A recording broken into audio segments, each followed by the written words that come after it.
தமிழ்ச்செல்வி மாதிரியே எல்லா பொண்ணுங்களும் நல்லா தைரியமாக போல்டாக இருக்கணும்னு நினைக்கிறவங்க நம்ம வீடியோவை லைக் பண்ணிவிட்டு நம்ம சேனல் இன்னும் சப்ஸ்கிரைப் பண்ணாதவங்க சப்ஸ்கிரைப் பண்ணிக்கோங்க.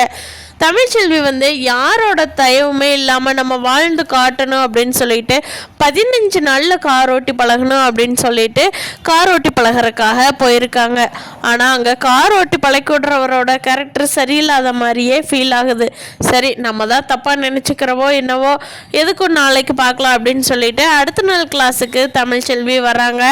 எல்லாத்தையும் இறக்கி விட்டுட்டு தமிழ்ச்செல்விக்கு மட்டும் தனியாக கிளாஸ் எடுக்கிறாரு.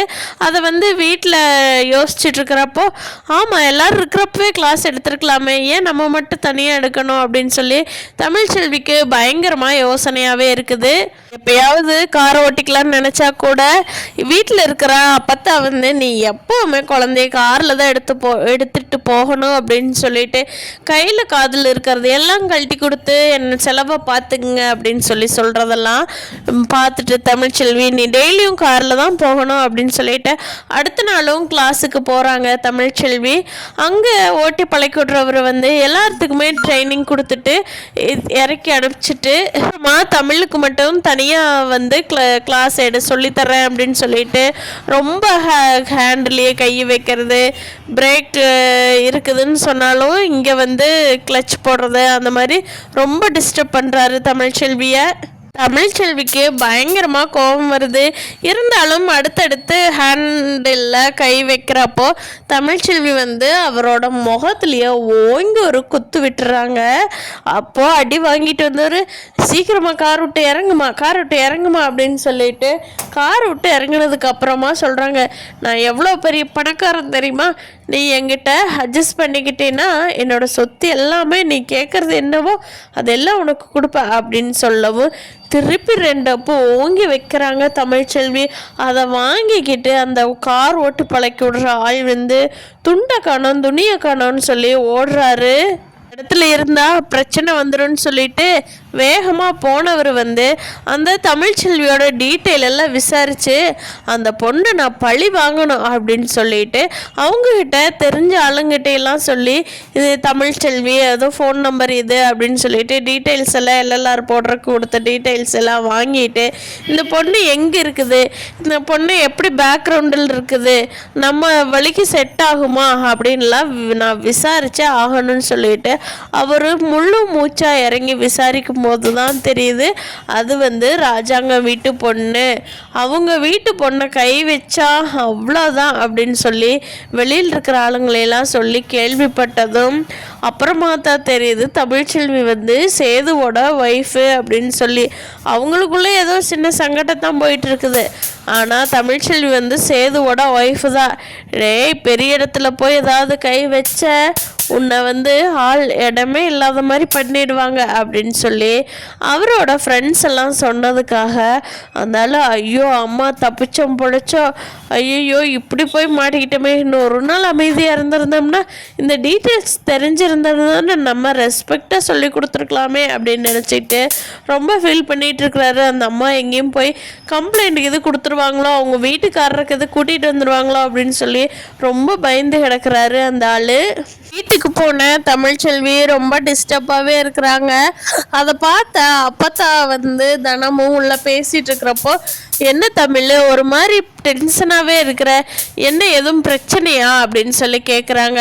அது அப்பத்தா நான் கார் ஓட்டி பழக போடல, அந்த சொல்லி கொடுக்குற ஆள் ரொம்ப தப்பாக பழகிறாங்க அப்பத்தா, எனக்கு ஒரு மாதிரி சங்கடமாக இருக்குது, அவங்ககிட்ட பழக வேண்டான்னு சொல்லி வேறு பக்கம் போனாலும் அதே மாதிரி தான் இருக்க போகிறாங்க, ஆனால் நான் காரும் ஓட்டி பழகணும், இதுக்கு என்ன அப்பத்தா பண்ணுறது அப்படிங்கிறாங்க.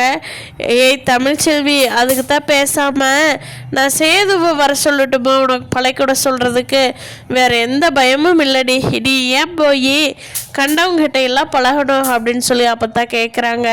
தடம் இருந்துக்கிட்டு அக்கா ஆமாக்கா அதுதான் உனக்கு பிரச்சனையே இல்லை, நீ அங்கே கொடுக்குற காசை இவருக்கு கொடுத்துரு அப்படின்னு சொல்கிறாங்க.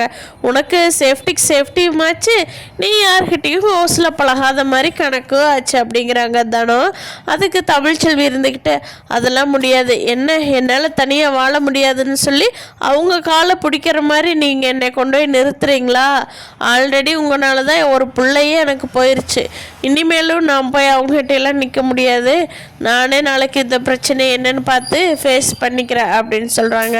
அப்போ தான் இருந்துக்கிட்டு, இங்கே பாரு தமிழ், நாளைக்கு நீ கிளாஸுக்கு போகிறப்போ சொல்லு, நானும் கூட வர்றேன். கேட்டால் காரில் இடம் இல்லைன்னா பார்க்கலாம், இல்லைன்னா நானும் கூட வர்ற தமிழ், அவன் என்ன பண்ணுறான்னு பார்க்கலாம் அப்படின்னு சொல்கிறாங்க. சரி அப்பத்தா, கண்டிப்பாக கூட்டிகிட்டு போகிறேன் அப்படின்னு சொல்லிடுறாங்க தமிழ்.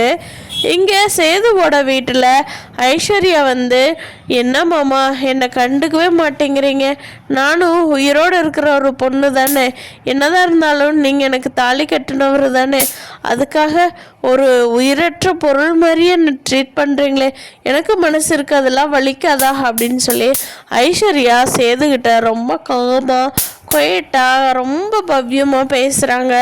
அதை பார்த்த சேதுவுக்கே மனசு வந்து ரொம்ப இலகி போயிடுது. இங்கே பாரு ஐஸ்வர்யா, உனக்கு உடம்பு சரியில்லைன்னு தானே சொன்னேன், நான் சின்னம்மாட்ட கேட்டு இங்கே பாரு, உனக்கு இந்த ஏலக்காய் போட்டு இது எல்லாம் போட்டு ஒரு பொடி தயாரித்து கொடுத்துருக்கேன், இந்த குடி ஐஸ்வர்யா, உனக்கு உடம்பு சரியாயிரும் அப்படின்னு சொல்லி சேது கொண்டுட்டு வந்து ஐஸ்வர்யா கொடுக்கறத பார்த்துட்டு ஐஸ்வர்யாவுக்கு ரொம்ப சந்தோஷமாயிருது. அப்படியே அழுகிற மாதிரி இருந்த ஃபேஸ் எல்லாம் நம்ம சேதுவோட பேம்பரிங் பார்த்துட்டு ரொம்ப சிரிக்க ஆரம்பிச்சிடுறாங்க. ரொம்ப சந்தோஷப்படுறாங்க ஐஸ்வர்யா. ஐஸ்வர்யாவுக்கு இருந்த வயிற்று வலியே காணாமல் போயிருச்சு. இங்கே மலர் ஒரு பக்கம் ராஜாங்கத்துக்கிட்ட போய், ஐஸ்வர்யா எப்படி குழந்தைய பார்த்துக்கிறா தெரியுமா, அவளுக்கு இன்னும் எதுவுமே தெரியல, இருந்தாலும் டைபர் மாற்றுறது என்ன, ட்ரெஸ் மாற்றி விடுறது என்ன, பட்டி பால் கொடுக்கறது என்ன, பயங்கரமாக பார்த்துக்கிறா, நான் கூட இப்படி ஐஸ்வர்யா இருப்பான்னு எதிர்பார்க்கவே இல்லை அப்படின்னு சொல்லி மலர் சொல்கிறத கேட்ட ராஜாங்கம், பரவாயில்லம்மா, நீ எப்படியோ எனக்கு இந்த வீட்டில் எல்லாமே நல்லதாக நடந்தால் ரொம்ப சந்தோஷம்தான் அப்படிங்கிறாங்க.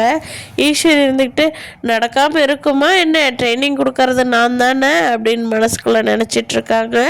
ஆனால் தாமரை வந்து, நீ என்னமோ இதில் உள்நாக்கம் இருக்குது, சீக்கிரமாக கண்டுபிடிக்கிறேன்னு சொல்லி முடிவு பண்ணி நம்மளோட ஐஸ்வர்யாவோட பின்னாடியே இனிமேல் என்னென்ன நடக்குதுன்னு கண்காணிக்க போகிறதா களத்தில் இறங்கியிருக்காங்க தாமரை. இவங்க அடுத்த நாள் கற்றுக்க போகிற தமிழ் செல்விகிட்ட அந்த கற்றுக் கொடுக்குற ஆள் இது சேதுவோட ஒய்ஃப்னு தெரிஞ்சு அமைதியாக இருக்க போகிறேன்னா, அல்லது நம்ம தமிழ்ச்செல்விகிட்ட வம்பு பண்ணி தமிழ்ச்செல்வி வந்து அந்த ஆளுக்கு நல்லா லெஃப்ட் அண்ட் ரைட் கொடுத்து செய்ய வேண்டியதை செஞ்சு தமிழ்ச்செல்வி விடுறாங்களா அப்படிங்கிறத அடுத்தடுத்த எபிசோடில் பார்க்கலாம் ஃப்ரெண்ட்ஸு.